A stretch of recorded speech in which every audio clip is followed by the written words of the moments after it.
Here we go with part 4. Can I get through this before the sun goes down? Here we go.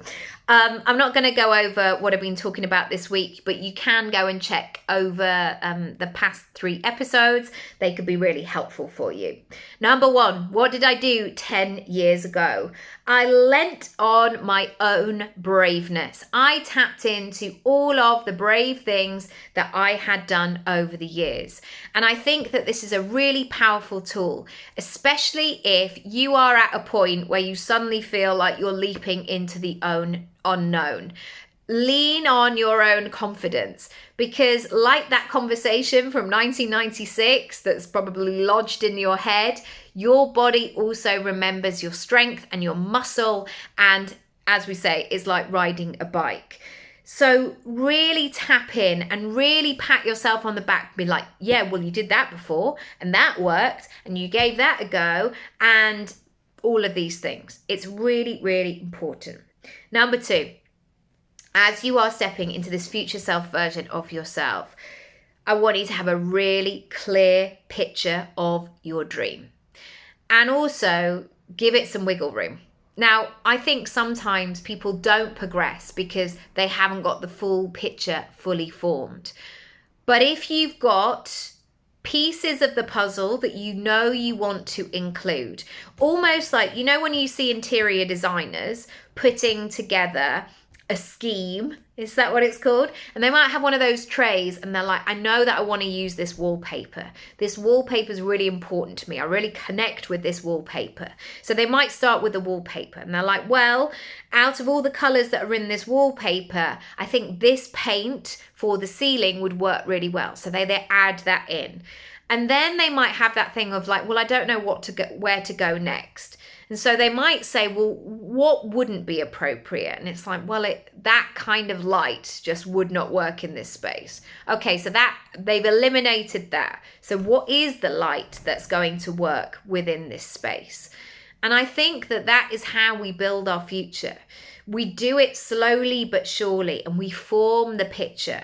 And sometimes, instead of just worrying about all of the pieces of the puzzle that we don't know about, we have to lean into the things that we do connect with. Number 3, you have to be the person who does, or you could be the person that doesn't. This is all about your identity. It's so easy to say, I don't really feel like it today. I'm a bit tired today. I'd rather do X, Y, and Z. And what I've always come back to is, and I think I've done this very much like with my parenting. I'm not saying I'm a 100% perfect parent. My goodness, far from it. But when I'm doing that, the hard bits of parenting, I'm just like, am I in or am I out? Well, I'm always in. I'm in. Full-time in. Why does that make me want to cry? I'm full-time in. And so, who do I want to be in this situation? And I think this is what happens when we go for our goals, or we do something that we're so flimsy about it, like a bit woolly, like, well, I only want to do it if I'm really enjoying it or if it feels easy. Some of it's not going to be easy. And that's okay too. And that's the reality of the situation. So often in those early stages, I had to say, am I in or am I out? Okay, I'm in. Right, then let's crack on. Somebody's putting lots of booze in the bins downstairs. Okay.